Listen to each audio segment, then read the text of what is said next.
minta kalian untuk bisa menyelesaikan soal-soalnya. Terus kemudian dikumpulkan paling lambat saat waktu pertemuan berikutnya.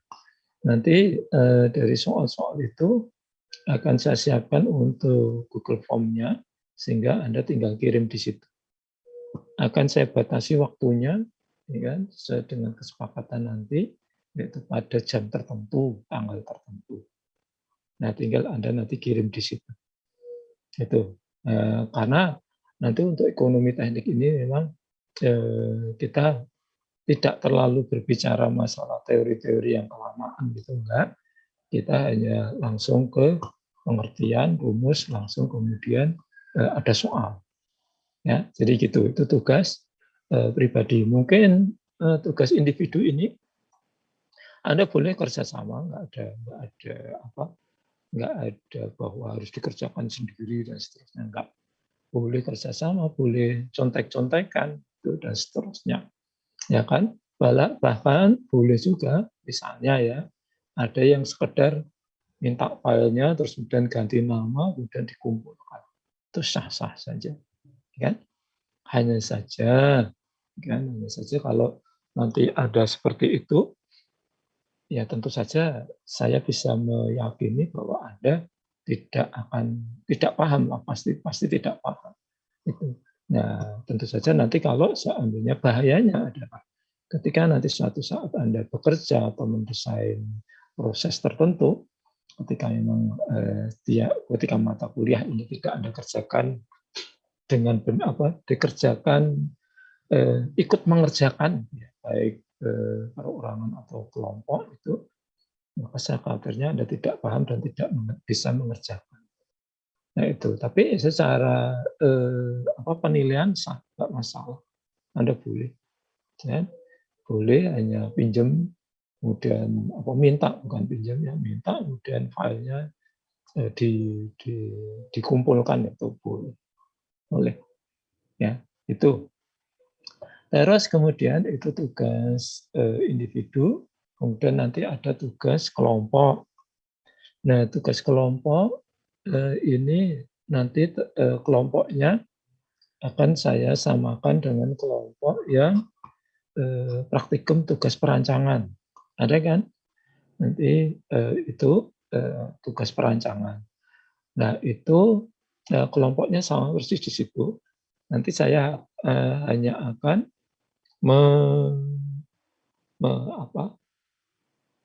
melihat dari sisi bagaimana Anda melakukan analisis ekonomi terhadap perancangan yang Anda lakukan dalam tugas tersebut. Ya kan? Misalnya nanti dalam perancangan itu, di tugas perancangan ada tentang pengolahan limbah radioaktif, misalnya dengan menggunakan zeolit, nah, misalnya begitu. Nah, itu kemudian saya tidak akan melihat prosesnya bagaimana, neraca masanya bagaimana, neraca energinya bagaimana, saya nggak akan lihat itu. Anda hanya diminta untuk nanti presentasi, ya kan, dan mengumpulkan bagaimana tentang hitungan kelayakan ekonomi. Ya, jadi gitu. Jadi itu tugas kelompoknya. Jadi ketika Anda melakukan tugas perancangan, itu saya hanya ngambil di analisis ekonomi.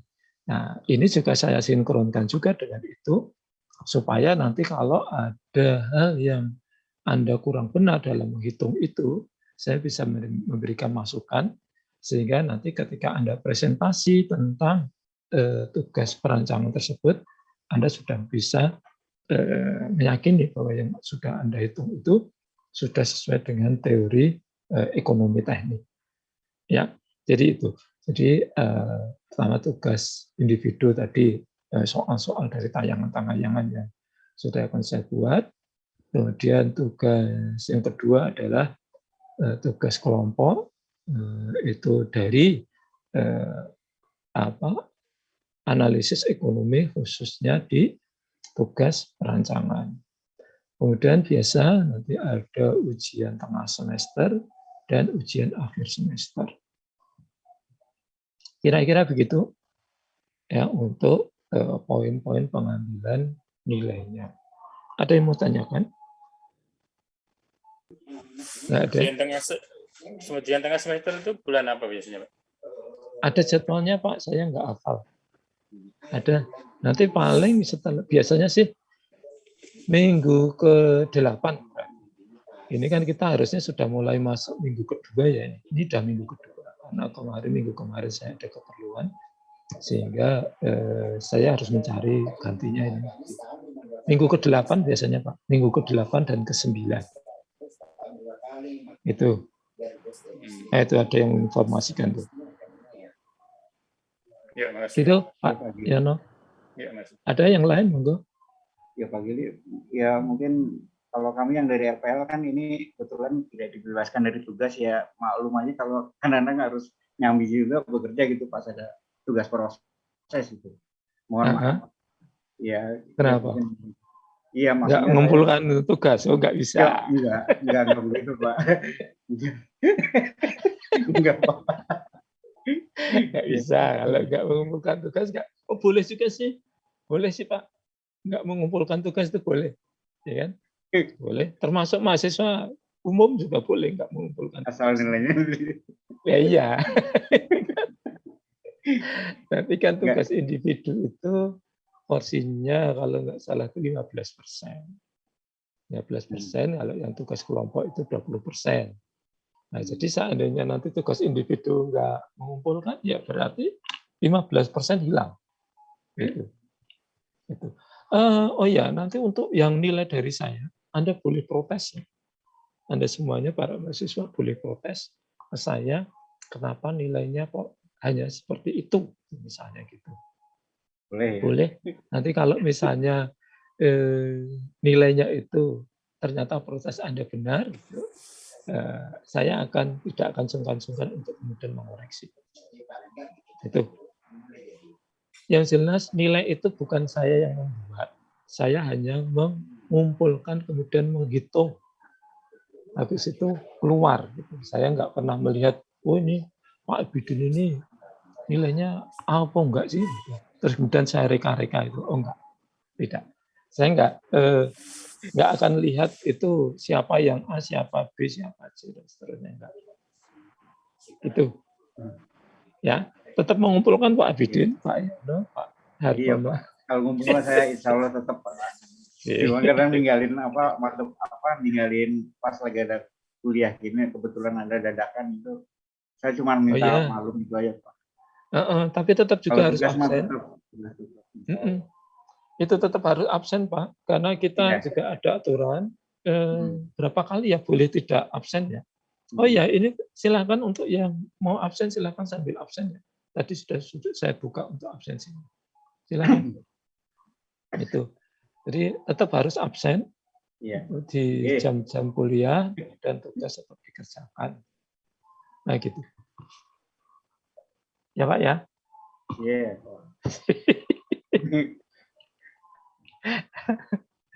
Silakan. Ada yang lain yang mau ditanyakan lagi? Silakan. Ini ada Yono S sama Yono Sugiarto. Ini beda nggak Pak Yono? Sama, cuman kalau saya kan pakai komputer nggak ada ininya Pak, nggak bisa ngomong. Ya, oke. Satu HP ya saya. Oke, nggak masalah. Kalau HP nggak kelihatan tulisannya. Ya, silakan. Masih ada yang mau tanyakan tentang penilaian? Nanti kalau misalnya suatu saat Anda mau tanya-tanya di luar jam kuliah juga boleh ya. Juga boleh, silakan. Tidak haram, tinggal nanti kontak saja saya itu mau konsultasi, mau tanya-tanya itu boleh. Boleh, Pak. Boleh banget. Japri. Itu. Japri boleh, enggak masalah. Itu. Yang penting saya nggak mengumpulkan nilai Pak, nggak memiliki tugas. Gitu. Mohon diampuni, enggak. Kalau ini kok hitungannya kok bisa begini ya, padahal ini harusnya begini. Nah itu boleh. Oke. Nggak ada, tanyakan. Silakan Pak Bidin, Pak tolong ditayangkan. yang materi tadi.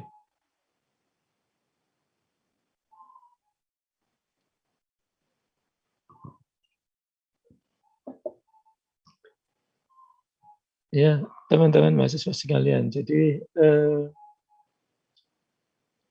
pengertian apa itu ilmu tentang ekonomi teknik ini sangat penting karena ujung-ujung dari teknologi apapun itu ya, ujung-ujungnya adalah harus secara ekonomis itu menguntungkan. Tidak akan ada gunanya Anda merancang pabrik, merancang suatu proses tertentu, kemudian ketika dihitung-hitung antara pengeluaran dan pemasukan itu lebih tinggi pengeluaran. Nah itu tidak akan mungkin itu didirikan, tidak akan mungkin itu direalisasikan ketika memang secara hitungan ekonomi itu kemudian tidak untung. Ya, Anda belajar misalnya tentang teknik kimia itu kan nanti ujungnya bisa merancang suatu proses ya, atau bahkan merancang pabrik gitu kan. Baik itu pabrik untuk proses radioaktif atau juga untuk yang bahan-bahan tidak terkait dengan bahan radiasi. Nah, itu semuanya kalau nanti sudah untuk komersial itu harus ketemunya untung. Berbeda kalau misalnya seperti kondisi masih untuk riset ya. Untuk riset itu untung nggak masalah. Itu. Ya, tapi kalau nanti untuk yang di launching di masyarakat itu harus untung, karena kalau nggak untung dia duitnya untuk operasi berikutnya dari mana? Itu. Masuk tiap hari jual aset. Nah, sehingga maksud saya adalah ketika Anda nanti ini dalam mengikuti mata kuliah ini ada yang tidak paham, silahkan langsung ditanyakan. Ya, ketika ada yang tidak paham, langsung ditanyakan, kita diskusi. Itu sampai Anda paham. Ya, khususnya ini yang sering malu-malu kan ya, mahasiswa umum nih, mahasiswa biasa. Ini Anda sudah di tahun terakhir di STTN, sehingga tidak semestinya Anda ketika kuliah itu malu atau tidak paham, sehingga ketika pulang Anda harus belajar, dan belajar pun kemudian masih nggak berani lagi bertanya. Jangan. Pokoknya Anda kuliah ini sampai paham. Ketika belum paham, tanya. Gitu. Ya. Sehingga nanti kalaupun ada tugas, tinggal Anda mengerjakan saja. Itu hanya untuk pemantapan saja. Bahwa paham tentang pengertian-pengertian dan persamaan yang akan disampaikan ini nanti, itu penting sekali. Gitu ya. Jadi kalau Anda nanti tidak paham, nanti dan berikutnya tidak paham atau belum paham, silakan langsung interupsi, langsung ditanyakan. Silakan lanjut Pak Alfidin.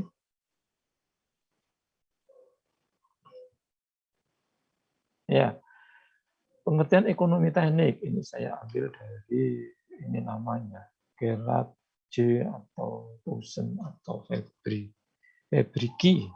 Ya. Insinyur atau seorang engineer itu mempertemukan dua bidang yang berlawanan, teknik dan ekonomi.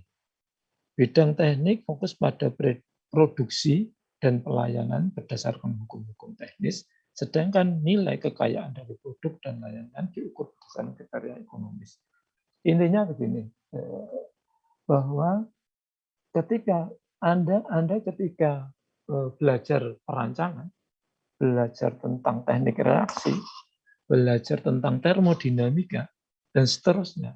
Yang dicari adalah sebagaimana kita bisa menghasilkan reaksi itu semaksimal mungkin. Kalau perlu, bagaimana suatu proses itu, semua yang dimasukkan itu semuanya bereaksi. Ya, kalau sesuai dengan stoikiometri, A plus B menjadi C, atau misalnya NaOH plus HCl. Jadi NaCl harus semuanya menjadi NaCl. Itu secara teknis. Ya. Karena kalau tidak semua menjadi NaCl, ya tentu saja ada yang hilang, ada yang loss. Sehingga kemudian menjadi tidak efisien, orang bilang begitu, ya kan?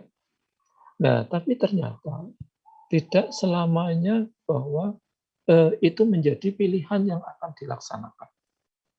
Nah, kenapa? Ternyata kalau kita mengejar reaksi itu sampai dengan bisa 100%, maka itu nanti biaya yang dikeluarkan atau yang ditimbulkan oleh kita ingin mencapai efisiensi itu sampai dengan 100%, maka itu sangat tinggi. Nah, inilah yang dikatakan dalam hal ini bahwa mempertemukan antara dua yang berlawanan. Berlawanannya seperti itu. Jadi kalau secara teknis itu yang efisiennya, yang efisiensi prosesnya atau yang reaksinya itu benar-benar semuanya bereaksi. Tapi kalau dari sisi teknis, dari sisi ekonomi itu enggak. Ekonomi berbeda. Pokoknya ekonomi itu sebagaimana kalau kita belajar dulu, Anda dapat enggak ya teori tentang koperasi itu? Wih, Pak Bidin hilang malahan. Tentang koperasi ada yang tahu? Dulu pernah belajar SMP barangkali? Enggak ada yang tahu tentang prinsip ekonomi. Pernah ada yang dengar belum? Pernah, Pak. Gimana? Ada yang pernah? Masih ingat? Modal sedikit-dikitnya, untung sebesar-besarnya, Pak. Itu. Nah, itu. Itu prinsip ekonomi. Menurut prinsip ekonomi bunyinya begitu. Ya kan? Dia maunya modalnya itu kecil-kecil aja. Kecil, sekecil-kecilnya. Gitu. Pokoknya kalau perlu gratis, atau bahkan tidak gratis, ya minta, itu dikasih. Itu modalnya maunya kayak gitu. Nah, kemudian berikutnya adalah untungnya adalah sebesar-besarnya. Modal sekecil-kecilnya untuk bisa mendapatkan untung yang sebesar-besarnya. Itu prinsip ekonomi. Nah, tentu saja ini berbeda. Karena kalau secara teknis, kita inginnya adalah sesempurna mungkin. Nggak peduli mau biayanya itu tinggi atau rendah, nggak peduli. Pokoknya dia bisa secara reaksi itu bisa menghasilkan 100%. Nah, nanti kalau misalnya kita lihat ya, mencolok sekali itu contoh kasusnya begini. Misalnya Anda melakukan ekstraksi. Untuk bisa mengambil 100%, kalau ekstraksi, Anda tahu ya, ekstraksi cair-cair itu mesti nanti munculnya adalah persamaan koefisien distribusi atau KD itu ya. KD sama dengan konsentrasi di fase organik, konsentrasi zat terlarut di fase organik dibagi konsentrasi konsentrasi zat terlarut di fase air. Jadi pas pengambilan itu koefisien distribusi itu seperti itu. Nah, nanti kalau misalnya itu setinggi-tingginya, misalnya untuk bisa mengambil seluruh zat terlarut itu diambil sampai dengan 90%, ya, maka itu nanti akan membutuhkan waktu ekstraksi yang sangat lama dan juga membutuhkan zat pelarut, zat organiknya itu sebanyak-banyaknya. Nah, tentu saja yang seperti ini harus dikompromikan.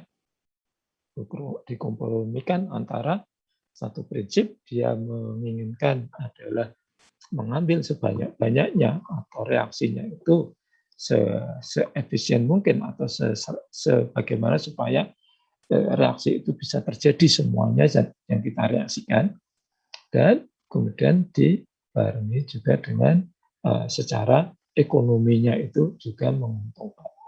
Nah, Anda sebagai seorang calon engineer atau biasanya dulu disebut insinyur ya, itulah tugas Anda untuk mengkompromikan, mempertemukan antara secara teknik, secara proses itu memang harus bisa seefisien mungkin, ya kan? Tapi juga secara ekonomi dia juga harus bisa menguntungkan.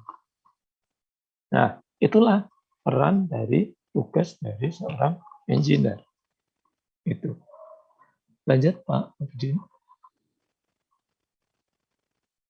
Nah, penentuan kelayakan alternatif investasi berdasarkan kriteria ekonomis yang fokus pada aspek finansial dengan mempertimbangkan faktor-faktor teknis. Nah, ini pengertian kedua. Kira-kira sama saja sih, ya kan? Hanya beda kalimat saja. Ya kan? Intinya yaitu tadi dari sisi proses ya bisa memproses seefisien mungkin, sebanyak-banyaknya itu tidak ada yang kehilangan, ya kan? Atau bisa menghasilkan reaksi yang 100%, tapi kemudian secara ekonomis itu juga harus untung. Ini pengertian yang kedua, kira-kira kayak gitu. Kalimatnya aja yang beda. Silakan dilanjutkan.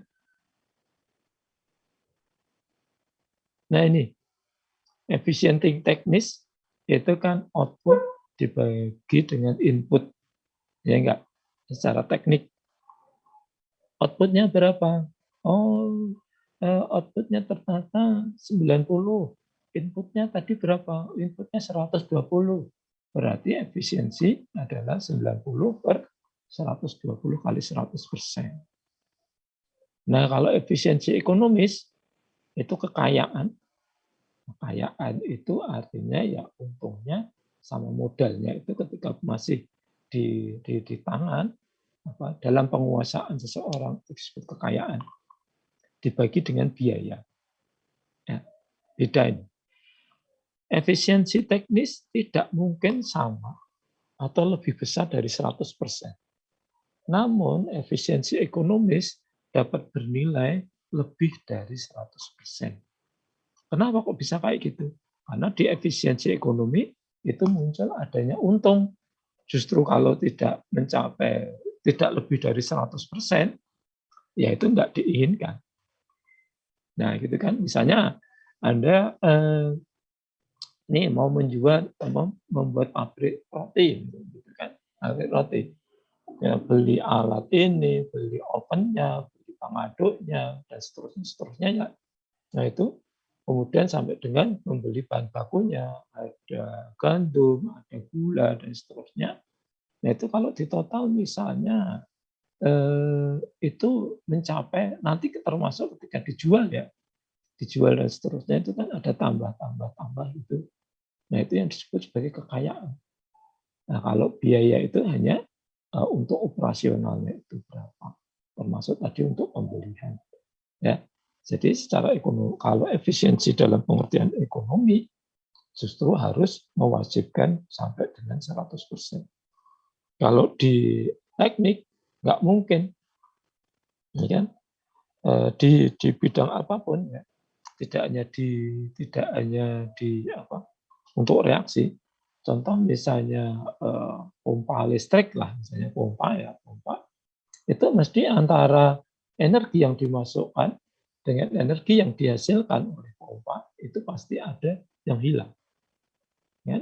Nah, outputnya itu pasti lebih kecil daripada inputnya. Misalnya kalau pompa tadi ya bisa memompa air setinggi berapa, kemudian setinggi berapa dan sejumlah berapa. Nah itu kalau dihitung itu tidak akan lebih besar daripada daya listrik yang digunakan untuk memompa air tersebut. Nah itu. Waduh, hilang lagi. Ada yang jaringannya stabil? Bisa minta tolong?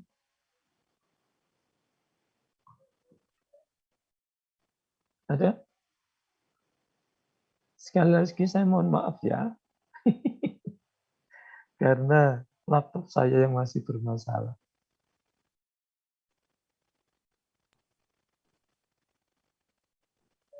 Nah, ini dari Pak Bidin lagi ya. Ya, lanjut Pak Bidin. Oke, sampai situ ya. Ini nanti namanya ekonomi teknis kita harus mengenal karena sistem ekonomi yang saat ini ya itu adalah sistem seperti ini, maka kita harus mengerti nih, apa sih artinya bunga. Bunga bukan bunga mawar, bunga anggrek, dan seterusnya. Apalagi bunga desa, itu bunga kampus, bukan ya. Nah, ini bunga dalam artian bunga apa ya? Ya bunga dalam pengertian pinjam meminjam, hutang dan seterusnya, jual beli untuk saat ini. Itu definisi bunga ini ada. Ini saya sebut ya di sini ya bunga konvensional. Apakah ada bunga modern? Ya ini hanya untuk penyebutan saja. Bunga konvensional, definisi pengembalian modal investasi produktif atau uang yang dibayarkan untuk penggunaan yang dipinjam. Masih bingung ya? Suku bunga merupakan rasio antara bunga yang dibayarkan berbanding total pinjaman. Ini kalau dirumuskan ya, tingkat bunga adalah bunga dibayar dibagi dengan total pinjaman. Masih bingung juga ya? Bingung, lanjut dulu. Jangan tanya dulu, lanjut dulu Pak. Halo? Masih adakah Pak Abidin?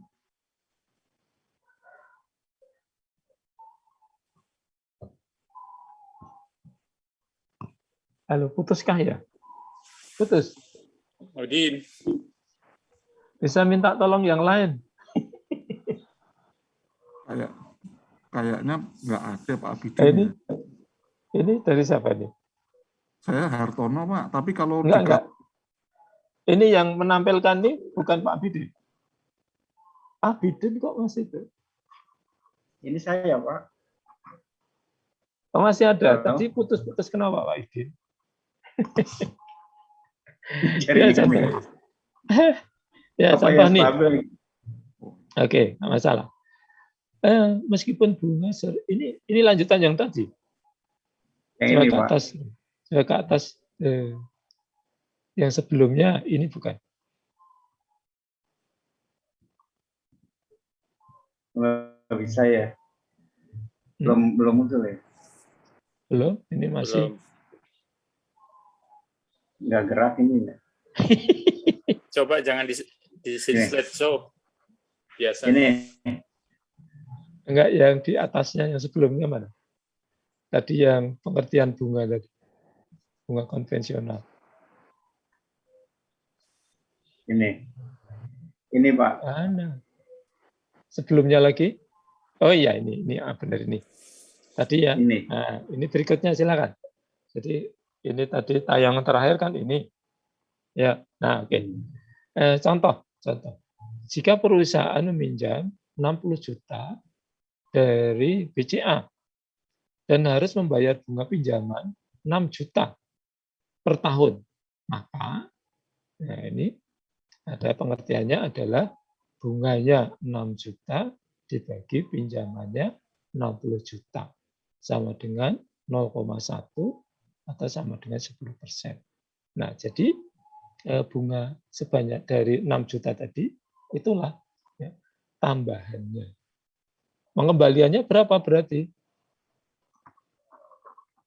Minjamnya 60 juta, mengembalikan 6 juta. Enggak lah. Ya. Jadi dia harus mengembalikannya adalah 66. Ya, gitu. Jadi itu konvensional. Ya, lanjut lagi. Ya, kan.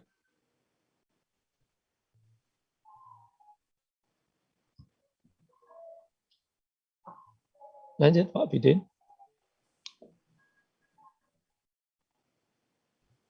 Udah nih Pak. Di sini. Ini. Udah ya Pak? Ya, nah. Meskipun bunga sering dibayar lebih dari sekali dalam setahun, namun umumnya tetap dinyatakan sebagai tingkat bunga per tahun. Contoh ini yang sering ya. Suku bunga 6% dapat berarti 0,5% per bulan. Iya enggak? Iya. Suku bunga 6%. 6% ini dia kalau orang menyatakan itu nggak usah disebut, itu pasti satuannya. Kalau tidak disebut ya itu pasti satuan waktunya adalah per tahun. Jadi misalnya seperti ini contoh, bunga 6%. Ketika tidak ada keterangan per tahun, maka sudah pasti ini diartikan per tahun. Nah, kalau kemudian dikonversi ke per bulan, sama dengan 0,5%. Kalau per triwulan, triwulan itu 3 bulanan, kan? Itu 1,5%. Kalau per semester, semester itu berarti 6 bulan, maka sama dengan 3%. Kan? Nah, kalau per tahun sama dengan 6%. Nah, ini yang sering dimainkan lagi, kan? Dari kemudian biasa apa itu yang tercantum itu adalah 6%, tapi kemudian oleh pihak bank itu sering dalam perhitungannya itu dibuat 0,5% per bulan, atau lebih tidak sadis lagi ya, itu 1,5% per triwulan atau 3% per semester. Biasanya enggak sih, langsung dibuat per bulan. Sama enggak sih sebenarnya 6% per tahun dengan 0,5% per bulan? Secara Beda, Pak. hitung-hitungan tidak ya? Beda, Pak. Sudah pernah menghitung? Sudah, Pak. Kenapa? Oh gitu ya. Oke. Nanti kalau ya nanti di bawah ada pembuktiannya. Terima kasih Samuel. Itu memang berbeda, sesungguhnya berbeda antara 6% per tahun dengan 0,5% per bulan. Itu bisa jauh kalau hutang Anda itu banyak. Apalagi nanti ya dari per bulan itu dibuat per setengah bulan, dari setengah bulan dibuat per hari, wah itu lebih banyak lagi bedanya. Ya, sehingga jangan terkecoh kalau suatu saat ada yang mau pinjam bank untuk misalnya beli motor CBR 150R misalnya gitu ya. Seharga berapa sih CBR? Berapa? Ada yang tahu? Berapa Pak Bidin? Motor Pak Bidin mobilnya udah beda lagi ya. 50 jutaan. Lama Pak. Berapa? Kok bisa beda sih Pak? Kan ini 0,5% per bulan. Ini kali 12 kan 6% Pak. Kok bisa beda? Iya. Beda. Nanti ada pembuktiannya nanti ada di bawah. Modal. Pembuktiannya nanti di bawah ketika kita berbicara bunga yang tidak konvensional. Oke ya, kalau ini konvensional sama sih kelihatannya. Ya, lanjut silakan. Lanjut dulu pertanyaannya yang tadi disimpan dulu.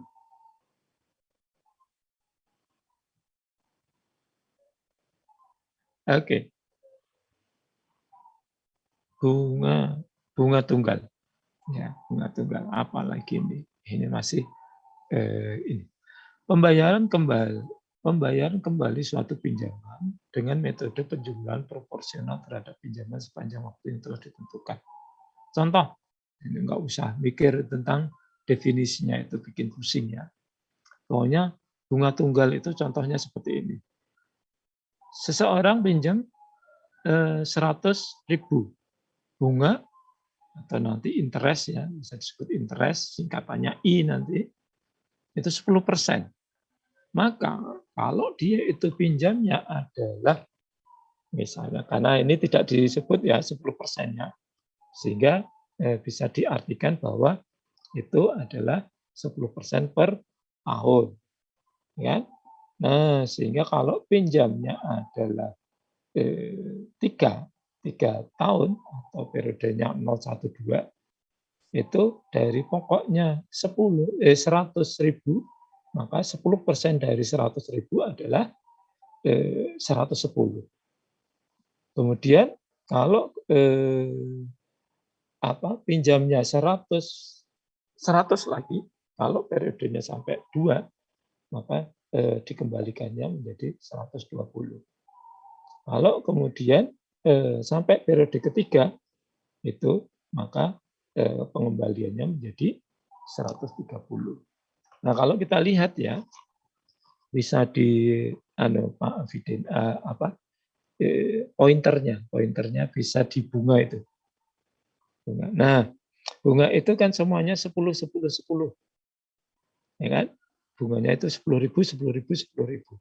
Ya, itu karena hanya dihitung dari pokok pinjaman awalnya. Nah, itu kan 10, hanya 10.000 terus kan? Karena diambil dari pokok pinjamannya adalah 100.000. Nah, ini nanti kalau misalnya sampai misalnya 5 tahun, ya berarti tinggal lagi. Berarti nanti kalau dihitung menjadi 150. Kenapa ini saya menulisnya kok periodenya 0? Iya, hitung-hitungan di bank itu begini. Misalnya hari ini seseorang pinjam 100 juta, bunga 10%. Maka ketika sudah ada transaksi, oke, bayar 100 juta, maka saat itu langsung muncul 10%-nya itu muncul.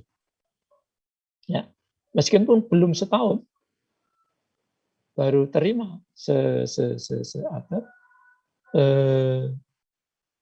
baru terima sejam atau semenit itu udah. Ya. Misalnya ya, ada ini pernah terjadi juga, ada seseorang itu atau tidak, bukan pernah terjadi ya. Kalau prinsip kita itu kan sebenarnya punya hutang itu kan nggak enak ya, nggak enak. Dan ajarannya itu adalah harus segera dikembalikan. Nah, ketika misalnya ya kita menyepakati perjanjian untuk pembeliannya itu seperti soal ini, maka ketika seseorang itu misalnya pinjam 100.000 ini, baru kemudian seminggu kemudian dia punya duit nih 100, ya kan, mau dikembalikan nih, oh nggak bisa kembalikan 100 meskipun baru seminggu atau bahkan hanya sehari. Terus gimana? Mengembalikannya berapa? Harus mengembalikan 130. Nah, itu. Ya, aturan bank begitu. Jadi ketika Anda perjanjiannya adalah mengembalikan selama 3 tahun, ya kan? 3 tahun, maka yang harus dikembalikan, meskipun Anda pinjamnya belum 3 tahun, itu maka Anda harus mengembalikannya sejumlah sampai dengan akhir periode. Nah, itu. Pak, mau nanya, Ya, Pak. Oke, sip. Alhamdulillah. Silakan. Kan itu kan pokok pinjaman pertama kan 100.000. Kok bisa dia naik periode jadi 110.000 gitu, Pak? Ya, karena dia bunganya kan 10%. Nih Pak Afidin, tolong di pointernya di bunga interest 10%. Mana? Pointernya malah sembunyi di sini. Ya kan? Bunga interest 10% itu kan? Nah, maka kemudian dari pokok pinjamannya adalah 100, maka ketika bunganya 10% dan dia meminjam untuk pinjaman 3 tahun, maka bunganya hanya 10.000 atau 10% untuk pokok pinjaman awalnya. Ya, makanya ini disebut sebagai bunga tunggal. Dan untuk hari ini udah nggak ada lagi bank yang pakai cara ngitung ini. Oke, ini memang sudah nggak dipakai lagi. Oh, ini udah nggak dipakai lagi ya, Pak? Nggak, ini terlalu murah. Terlalu murah kalau ini. Kalau nanti ada yang begini, makanya itu ya yang mau minjam itu banyak. Nanti yang dibawa lagi. Ya, pengertian bunga tunggal seperti itu. Jadi hanya dihitung berdasarkan pokok pinjaman ketika seseorang itu meminjam. Oke? Ada yang mau tanya lagi? Itu dari pokoknya aja, Pak ya? Walaupun misalnya 3 tahun contohnya. Iya, betul. Berarti di sini dia udah kena bunga di pokok pinjamannya kena, terus kena bunga lagi ya, Pak? Kan kalau di sini ada pokoknya dia nambah juga dan bunganya juga nambah gitu, Pak. Total bayarnya juga nambah juga. Iya, karena 3 sampai dengan 3 periode bunga. Kalau misalnya itu 10% per tahun, periodenya itu sudah 3 tahun. Sehingga sama dengan menambah bunganya itu adalah sebanyak 3 kali. Gitu. Itu. Yang jelas ini udah nggak dipakai lagi. Nggak dipakai lagi, terlalu murah. Oke, ada pertanyaan lagi? Oke, lanjut Pak Fide.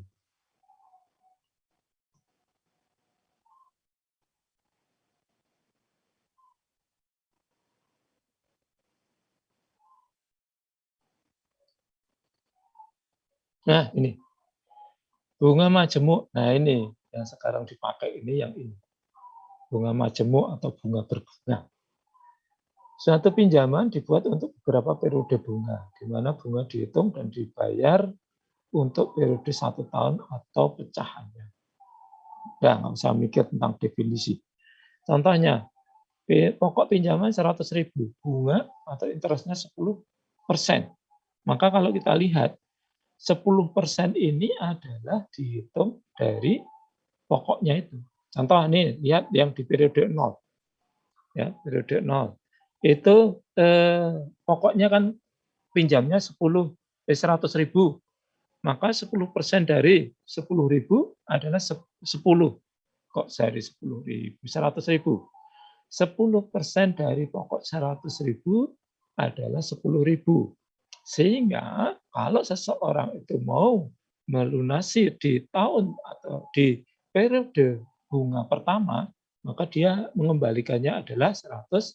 Coba lihat, kemudian di tahun berikutnya atau di periode 1 itu, pokoknya tidak lagi menjadi 100, tapi sudah menjadi 110. Nah, sehingga 10%-nya tidak lagi 10.000, tapi menjadi 11.000. Nah, itu benar Pak Bide. Ya.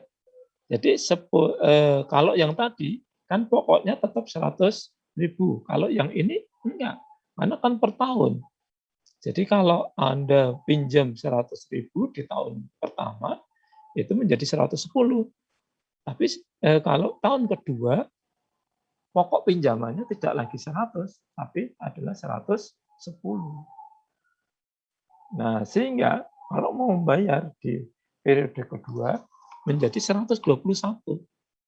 Tidak lagi 120, kalau yang tadi kan 120.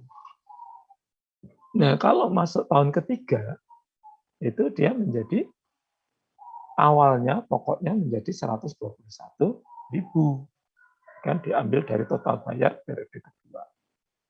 Kan? Nah, kemudian 10% dari 121 adalah 12.100. Sehingga total yang harus dibayarkan 133.100. Ya, ini yang berlaku hari ini. Ya, ada pertanyaan enggak? Mulai berlakunya itu tahun berapa nih kira-kira yang per periode, Pak. Kalau enggak, misalnya pinjam. Enggak, maksud saya jenis bunga majemuk ini diberlakukan katakanlah di Indonesia itu tahun berapa? Karena saya pernah membaca itu awalnya kan seperti yang awal tadi. Contoh yang tadi. Iya, iya. Saya nggak tahu, Pak. Di Indonesia kapan saya nggak tahu.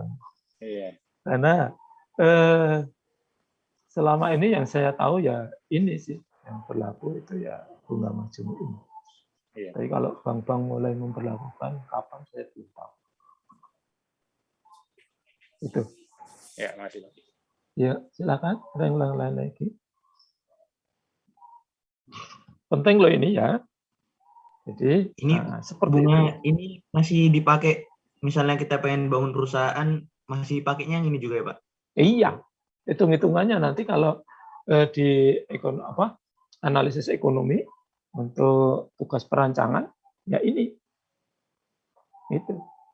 Kalau nanti Anda misalnya untuk membuat pabrik tertentu itu dari mana modalnya?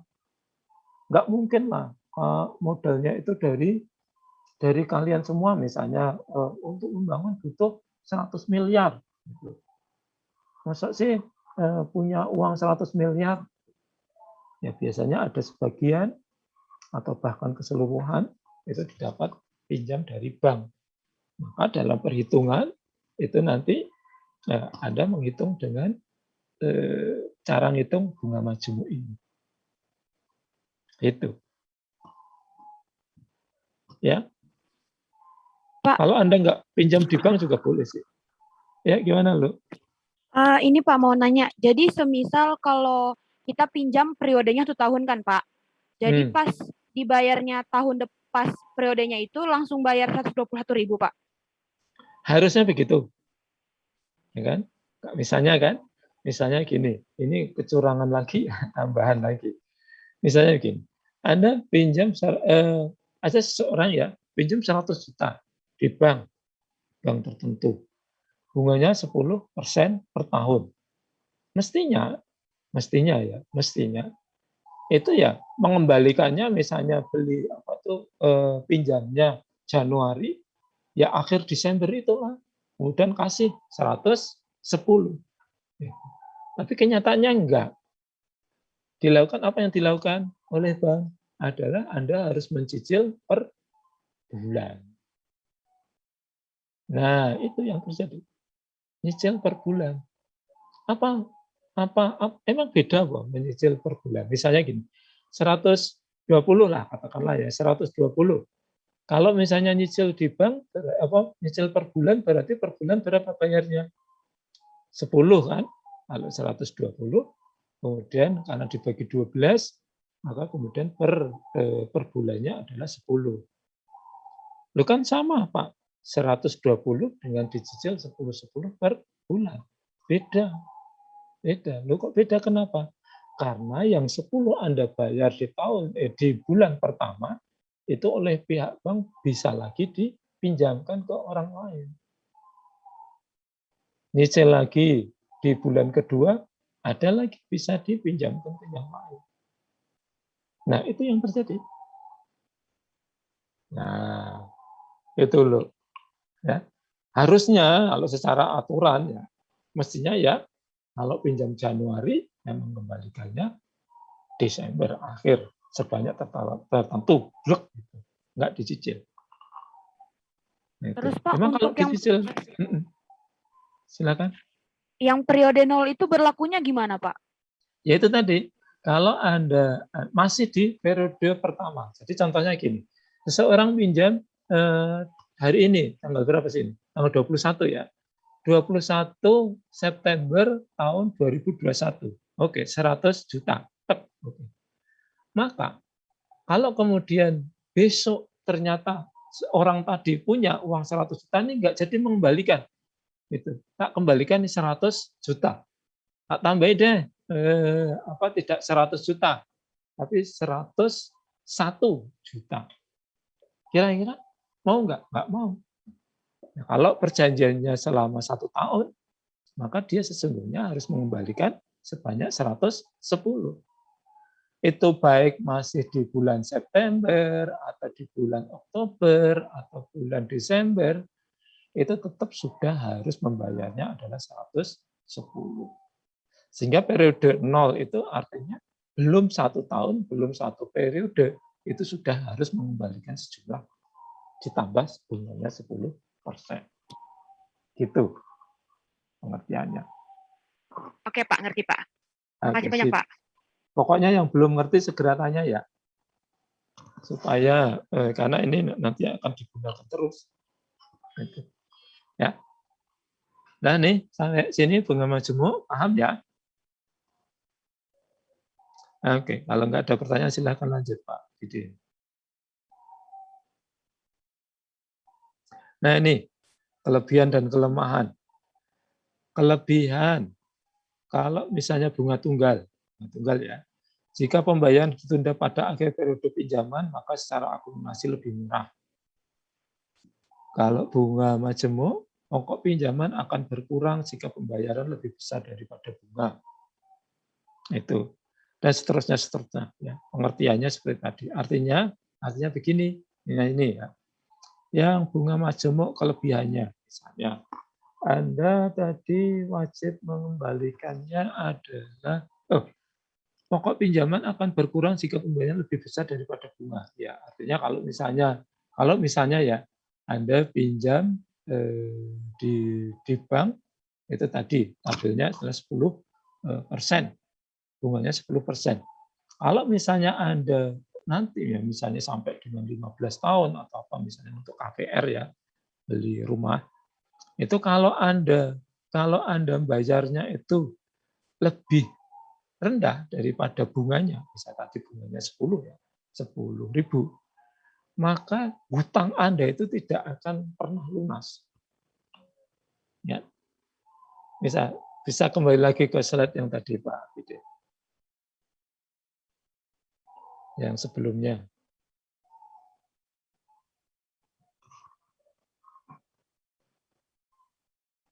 Nah ini, misalnya ya, seseorang itu pinjam 100.000 atau 100 juta lah, 100 juta, bunganya 10 juta.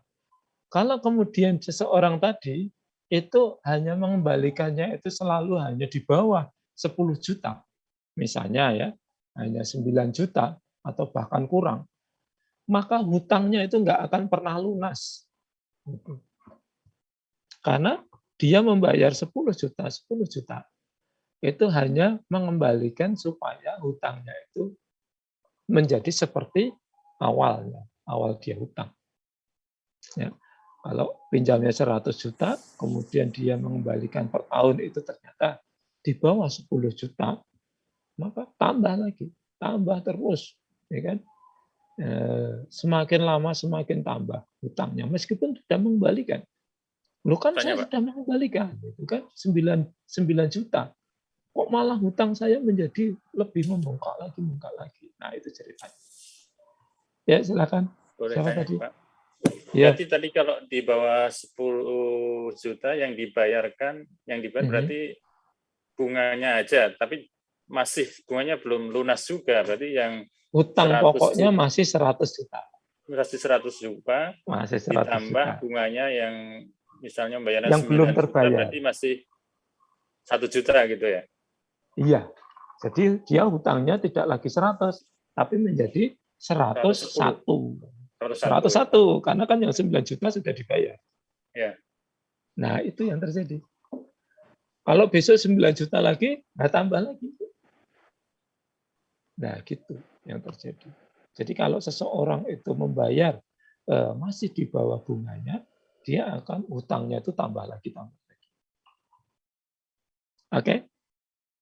Jelas ya? Lanjut Pak Bidin, yang tadi saya jelaskan lagi. Terus kelemahannya, kalau bunga tunggal, jumlah pokok pinjaman tidak berkurang walaupun pembayaran lebih besar daripada beban. Ya, ini kelemahannya. Ya. Kalau pembayaran ditunda pada akhir periode pinjaman, maka secara akumulasi lebih mahal. Jadi nggak dihitung-hitung saja.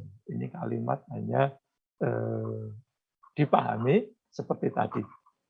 Bahwa kalau bunga berbunga atau bunga majemuk, tadi adalah kalau periode 1 tahun, maka kalau 2 tahun adalah periode 1 tahun ditambah dengan bunganya dari pokoknya berubah tadi. Dari 100 menjadi 110. Jadi di periode kedua maka menjadi pokoknya 110. Nah, itu tadi. Oke ya, lanjut. Ya, silakan lanjut.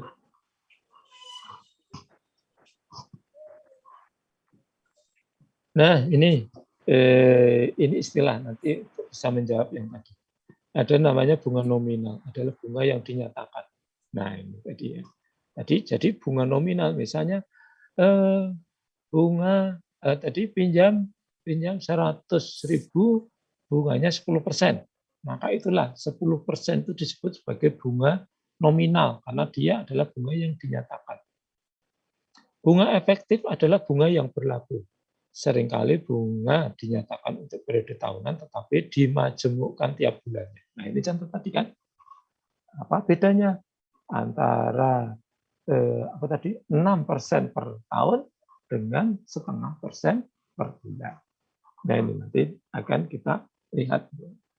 Jadi bunga nominal tadi contohnya kalau yang dicontoh soal tadi adalah 10% tadi dinyatakan 10% per tahun. Tapi sesungguhnya apakah kemudian 10% per, kalau dihitung itu 10% per tahun, berarti kalau per bulan berapa? Sama dengan 10 per 12% per bulan. Itu. Ya kan? Nah, misalnya contoh nih, contoh. Ya, gimana? Itu bunga nominal maksudnya yang dibilang itu bunga fix. Bunga yang tertulis di bank itu loh. Ya, ya kan karena nyebutnya bunga fix ya fix gitu ya. Tetap gitu maksudnya. Ya gini, pokoknya ya bank itu menuliskan kalau pinjam berapa bunganya. Misalnya tanya ke konternya gitu kan, berapa Mbak per bulan? 12% per tahun. Oh ya gitu. Tapi pihak bank itu nanti tidak memberlakukan 12% per tahun, tapi yang diperlakukan adalah 1% per bulan. Nah, itu bunga efektif itu. 1% per bulan tadi adalah bunga efektif. Apakah beda? Nah, ini nanti yang akan kita bahas. Nah, 12% per tahun dengan 1% per bulan, apakah sama? Nah, contohnya ya, sebuah bank menyatakan bunga pinjaman 12%. Namun pada prakteknya, bank menerapkan bunga 1% per bulan. Apa bedanya? Lanjutkan slide-nya.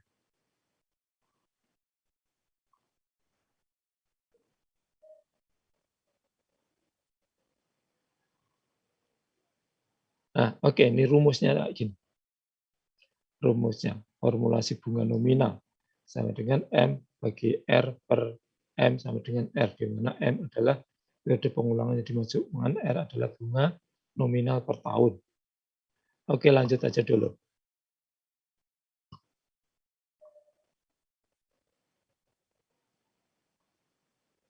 Nah, ini tadi. Ya, kalau dihitung-hitung, itu nanti rumusnya menjadi seperti ini. Tadi kan ada bunga nominal, bunga efektif. Ya kan? Jadi rumusnya kayak gini. Jadi I atau dalam ini bunga efektif sama dengan 1 ditambah R per M pangkat apa ini 1 atau I? Iya, ya. Kali M dikurangi 1. L ini ternyata yang di atas itu M. M adalah periode pengulangan yang dimaksudkan, R bunga nominal per tahun, I bunga efektif, L panjang interval waktu dalam tahun, C adalah L kali M. Oke, lanjut dulu. Ini untuk bisa menjelaskan nanti. Lanjut, Pak. Nah, ini contohnya itu tadi ya. Sebuah bank menyatakan 12% per tahun, maka bunga efektif bila menunjukkan per bulan adalah ini. Ternyata jika dimasukkan 12% per tahun tadi, kalau dihitung menjadi 1% per bulan, itu sama dengan 12,68% per tahun. Curang nggak tuh? Ya, 12% per tahun itu tidak sama dengan 1% per bulan. Karena 1% per bulan itu sama dengan 12,68%. Nah, ini nanti kalau per hari beda lagi. Ya, lebih lagi. Akan lebih tinggi lagi. Tidak sama dengan 12,68, tapi akan lebih tinggi lagi. 12% adalah bunga nominal dan 12,68 adalah bunga efektif. Nah, itu tadi. Semakin sering jumlah pemajemukan, maka semakin besar perbedaan antara tingkat bunga nominal dan efektif. Coba lanjut dulu. Ada contoh soalnya enggak?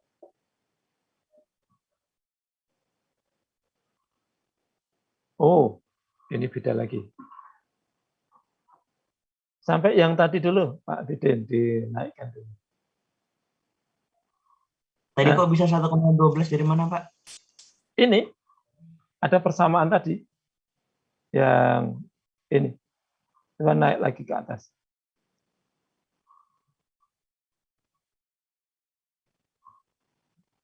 Nah, ini.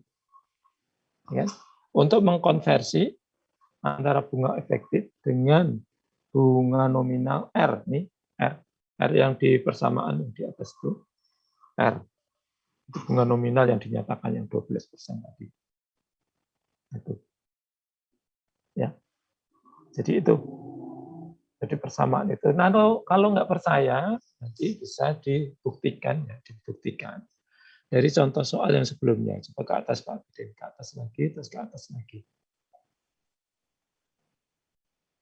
Contoh yang tadi bunga majemuk tadi, yang bunga majemuk, judulnya bunga majemuk, terus saya pinjam 100.000 tadi.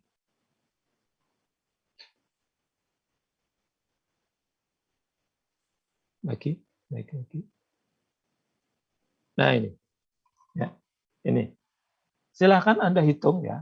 Ini kan 10% per, atau misalnya Anda ganti aja ini 12%. Pinjamnya 100.000. Maka coba dari 12% tadi, yang bunga interestnya misalnya ya, itu kamu jadikan menjadi 12%. Kan 12% per tahun. Nah itu kamu rubah menjadi 1% per bulan. Apakah kemudian hitungannya menjadi sama? Nah itu, ya bisa dibuktikan nanti. Sebentar ya, coba saya Excel saya bermasalah, Mbak. Nanti kalau bisa saya tunjukkan ke Anda. Tolong ditunggu sebentar.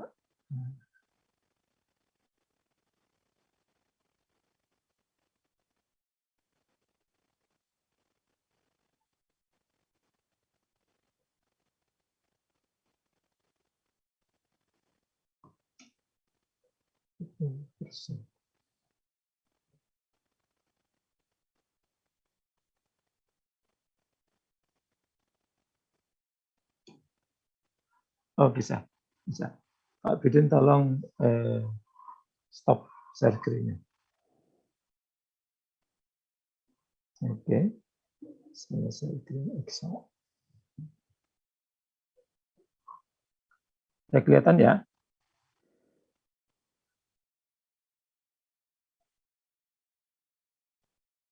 Kelihatan, Pak. Ya, sebentar, tak besarkan.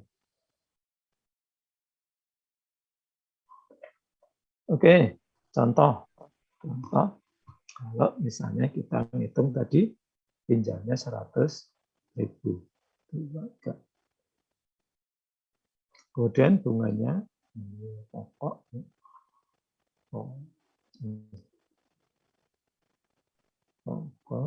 pinjaman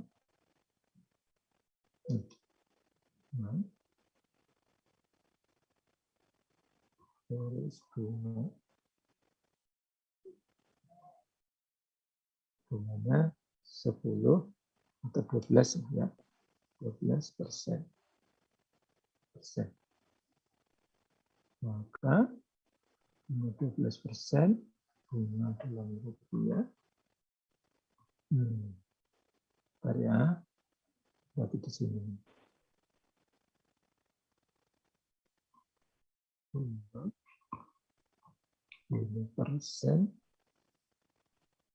ini rupiahnya. Berarti kalau gitu, kalau gabung dan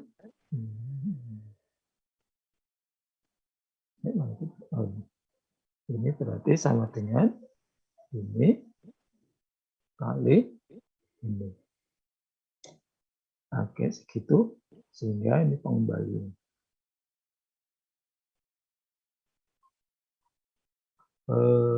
Pengembalian sama dengan ini ditambah ini. Ya. Loh, kok ada persennya? Siapa sih yang ada persennya?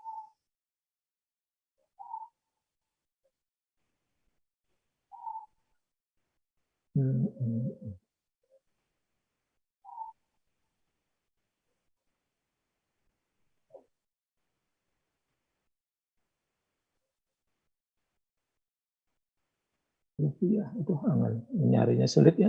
Ini aja lah. Oke.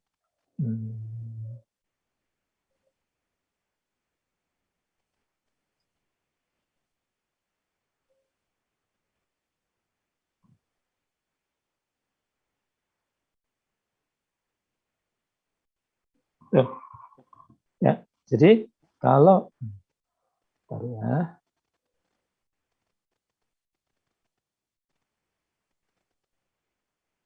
nih, kalau pinjamnya 100.000 bunga 12% per tahun, itu sama dengan harus mengembalikan sekian. Coba sekarang kalau kemudian ini dibuat per bulan, ya. Nah, oke, kita bandingkan ya. 100.000. Ini 1%. Oke. Sehingga rupiahnya sama dengan ini dikali ini. Segitu 1%. Oke. Berarti untuk bulan pertama yang harus dikembalikan adalah ini ditambah ini. Kan? Nah, ini kalau saya angkain ini 1 atau 0 tadi ya. Ini satu bulan pertama. Bulan kedua jadi berapa ini? Nanti kita sampai 12 ya. Ini 1, 2. Sampai 12. Yes. Oke, itu sampai 12. Jadi ketika awalnya di bulan pertama itu 100.000, maka di bulan kedua tidak 100.000 lagi. Ini sama dengan 101. ini. 101. Oke, ini sama dengan ini. Ini sama, ditarik saja. Ini berarti sama ya? 110, Pak. Iya ini. Kan? Di bulan kedua menjadi seperti itu. Nah, kalau sudah kayak gini, tinggal kita tarik nih, sampai dengan 12.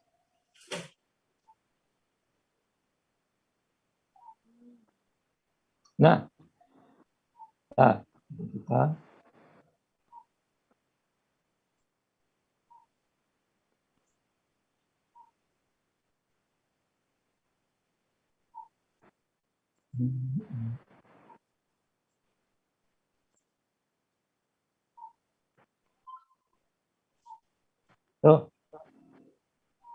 kalau tadi hanya 112, ternyata kalau di 1% per bulan itu 112.683. Beda ya?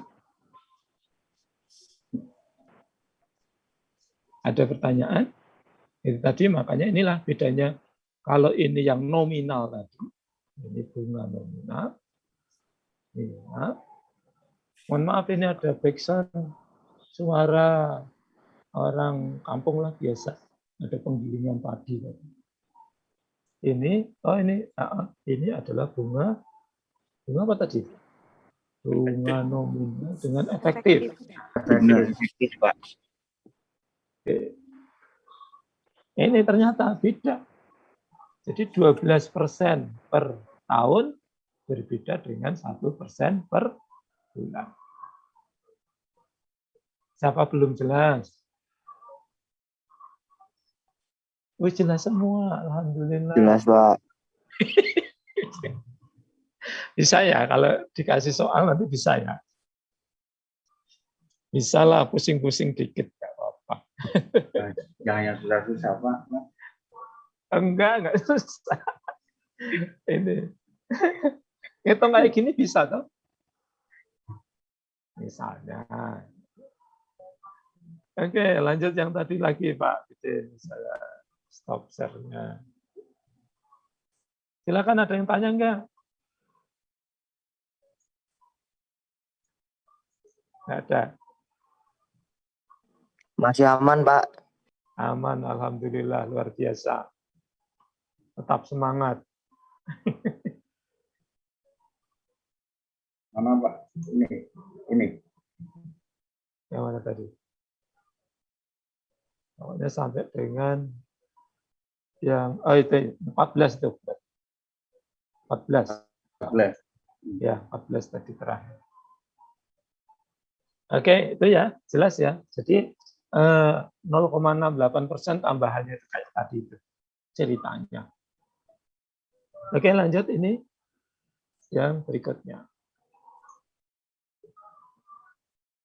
Nah, ini terakhir itu yang 16 nggak usah. Itu absensi yang tahun lalu. Ini contoh apa?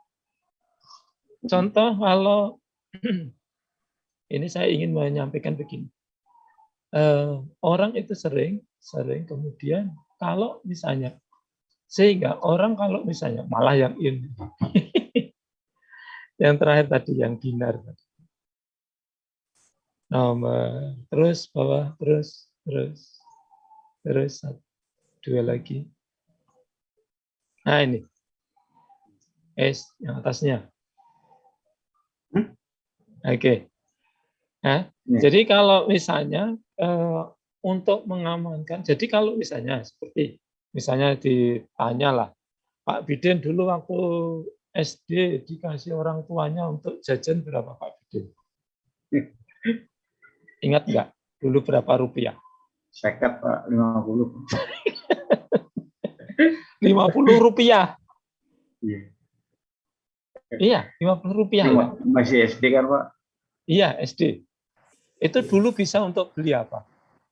Beli bakso bisa Pak. Bisa udah beli... bakso, Masya Allah. Itu ya. Oke. Bakso 25. Kalau bisa. Bakso 25 Pak dulu Pak. Oh gitu ya. Masya Allah. 25 rupiah. Rupiah loh teman-teman mahasiswa ini bukan ribu ini. 50 itu rupiah, bukan 50.000. Itu. 50 rupiah. Dulu Pak Biden kalau SD dikasih bapak ibunya 50 rupiah. Itu. Udah bisa untuk beli bakso. 2. Naktir sama teman perempuannya yang imut. Nah, kalau sekarang, itu untuk bisa beli bakso 2 itu berapa ya sekarang? 30.000. 32 minimal, Pak. Ya. Ya, misalnya 30.000 tadi. Nah itu. Sehingga kalau misalnya ada anak SD sekarang dikasih orang tuanya, Bapak dulu itu 50.000. Jadi kok 50.000? 50 rupiah. Ini kamu udah untung nih tak kasih 200 rupiah. Gimana Pak? 200 rupiah buat beli kerupuk aja kurang. Nah itu. Nah, sehingga orang itu merasa nggak aman lagi kalau punyanya itu hanya uang kemudian disimpan di bank. Apalagi hanya disimpan di rumahnya, itu di bank saja rugi. Itu. Oh ya, sebentar ya, saya bukain pintu dulu. Nah.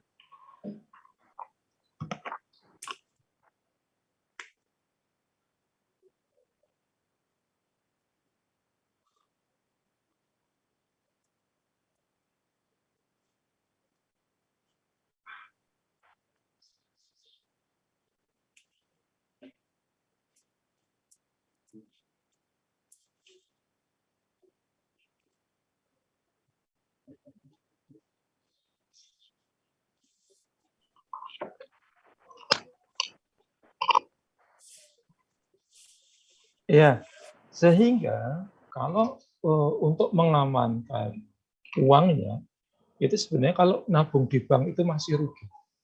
Nabung di bank. Kan? Buktinya apa? Coba aja lihat antara bunga bank dengan inflasi.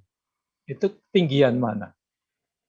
Nah, itu pasti biasanya akan lebih tinggi inflasi daripada bunga nabung di bank. Ya kan? Apalagi kalau dibandingkan dengan bunga pinjaman. Nah, itu luar biasa. Nah, sehingga orang cenderung untuk mengamankan uangnya itu dalam bentuk emas. Nah, tolong Pak Fidin yang tadi ya data dinar tadi, dinar dirham tadi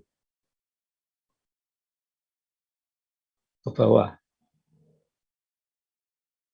Nah, ini kan dinar seperempat dinar sama dengan segitu gram, harganya segitu. Ya. Nah, ini tuh terus, ya kan? Baik dulu itu Anda punya kalaupun Anda misalnya ya, kalau misalnya nih Pak Biden kemarin waktu SD ya, itu kan bekalnya kan uangnya Rp50. Nah, itu kalau diemaskan itu kira-kira berapa gram? Misalnya sama dengan 0,1 gram, misalnya gitu. Maka kalau hari ini seseorang itu anak SD dikasih bekal oleh bapak ibunya itu 0,1 gram, maka pasti masih bisa membeli dua mangkok bakso lagi. Nah, sehingga orang biasa cenderung, kalau orang-orang dulu ya, orang-orang dulu itu menyimpan hartanya itu dalam bentuk emas. Nah, bisa dinar, bisa dirham tuh. Kalau dirham tuh perak, nggak salah. Nah, gitu. Ya. Nah, contoh yang lebih lagi kalau kita bicara berdasarkan hadis Rasulullah itu ya, itu Rasulullah itu dulu kalau berapa dinar ya, kok saya lupa ya, 2 dinar atau berapa, itu sudah dapat untuk korban kambing, itu sudah dapat kambing yang gemuk. Jadi 2 dinar, 2 atau 4 ya saya lupa. Itu dulu bisa untuk beli kambing yang gemuk. Nah, coba aja kalau nggak percaya. Hari ini misalnya ya, seseorang mau korban sejumlah dinar sebagaimana zaman Rasulullah. Pasti masih bisa membeli kambing yang gemuk. Nah, itu. Ya. Sehingga kalau terutama ibu-ibu gitu, kalau mau nyimpen, jangan nyimpen di bank lah, simpen simpen dalam bentuk emas. Nah, tapi Pak harus jaga sendiri. Ya, itu resikonya, kan? Atau ditaruh di bank, nyewa lagi, yes. Berkurang lagi nanti. Kira-kira gitu. Ini materi hari ini, belum ada tugas, masih aman ya, masih aman. Sehingga masih aman, alhamdulillah. Masih apa itu belum pusing-pusing. Ya, ada yang mau tanyakan silakan. Nggak ada? Tadi Pak yang Artinya kerugian kalau tadi, Pak. misalnya Kerugian sama kita kelebihan menyimpan tadi di coba. bank, Sebentar, Pak Yono dulu silakan Pak Yono. Yang kelebihan dan kekurangan bunga tadi. Kenapa? Kita ditampilkan dulu. Oh ya. Pertanyaannya di situ.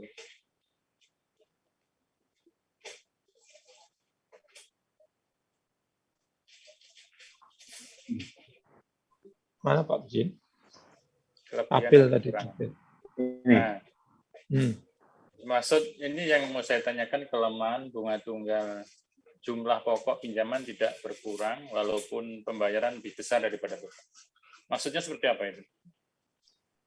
Jumlah pokok pinjaman tidak berkurang walaupun pembayaran lebih besar daripada beban. Ya artinya beban tadi daripada bunga tadi, bunga. Bebannya itu maksudnya bunganya itu. Iya. Ya. Jadi kan karena memang kalau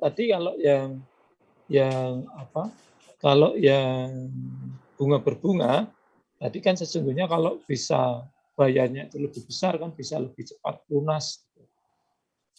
Misalnya nyicilnya itu harusnya per bulan hanya 100.000 misalnya gitu kan. Anda nyicilnya 200.000.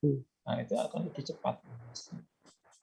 Kalau yang bunga tunggal tetap tidak mengurangi pokoknya. Itu. Ini bisa dipahami dari kaidah yang tadi aja, Pak. Yang aturan bahwa aturan bunga tunggal itu kayak gitu, sedangkan bunga majemuk kayak gitu. Dan nanti dipikir-pikir mesti ketemu kalimatnya itu. Ya, Itu kira-kira. Ya, ada lagi? Oke, kalau nggak ada, tolong yang ketua kelasnya siapa ini? Saya dicarikan hari pengganti untuk kuliah minggu yang lalu yang tidak bisa yang tidak bisa saya ngisi. Syukur-syukur juga, saya suka juga kalau misalnya kuliahnya itu tidak seminggu sekali, sehingga bisa lebih cepat. Karena kan kalau yang semester ini masih ada praktikum enggak ya? Nggak ada, Pak. Praktikumnya online, Pak, semua. Online, Pak. Oh gitu, masuk nggak ada? Iya, Besok kalau praktikum. saya praktikum industri kimia, ada kan? PIK Yang tuh PIK semester bawah, Pak, maksudnya yang semester 7 Bawah. itu kami mata kuliahnya kayak praktikum perundang-undangan, terus praktikum yang tugas perancangan gitu-gitu, Pak. Rancangan. Oh gitu. Ya, berarti aman ya? Aman, Pak. Aman. Kayaknya kalau untuk Karena- semester yang di bawah. nggak aman-aman Ya, banget. karena- Jadi nggak aman banget sih, Pak. Ya, tolong ya dicarikan penggantinya. Kalau bisa saya Pak, supaya cepat selesai seminggu 3 kali. Wah, kalau seminggu 3 kali berarti cukup hanya 2 minggu plus satu kali pertemuan sudah selesai satu semester. Iya, satu semester. Itu. Kan? Nah, gitu saya senang kalau bisa seperti itu. Mumpung belum ada kegiatan yang lain. Soalnya juga ada dosen yang ini juga, Pak. Itu jadwalnya ganti-ganti juga, Pak. Ya, makanya tolong dicarikan. Nanti. Makanya yang tahu Ya. kan Anda tinggal dari kesepakatan Anda itu nanti terus kemudian disampaikan ke saya. Apakah saya bisa atau tidak. Oke ya. Tolong dicariin. Kalau perlu malam saya juga mau. Tapi biasanya Anda nggak mau sih. Ini ada Mau, di Pak. yang Indonesia Timur ada? Malam mau, Pak. Enggak, yang Saya lain. Indonesia Tengah, Pak. Tengah ya? Iya, Pak, Kalau Tengah, Pak. tengah misalnya mulai jam 7 atau jam 8 sana udah jam 9. 9. Iya, Udah Pak. malam. Kasihan juga sih. Ya, pokoknya silahkan Anda diskusikan. Ya kan? Lebih cepat akan lebih bagus untuk bisa selesai. Itu karena supaya nanti Anda juga mikir TA-nya juga lebih leluasa. Iya. Kalau ada yang mau judul TA itu tanya Pak Bidin, Pak Yono, Pak Hartono, itu banyak itu judul-judul dari tempat kerjanya itu. Silahkan. Gitu ya. Terima kasih untuk hari ini. Kalau memang nggak ada lagi pertanyaan, saya cukupkan sekian. Assalamualaikum warahmatullahi wabarakatuh. Waalaikumsalam Waalaikumsalam warahmatullahi wabarakatuh. wabarakatuh. Ya, yang Makasih, belum Pak. absen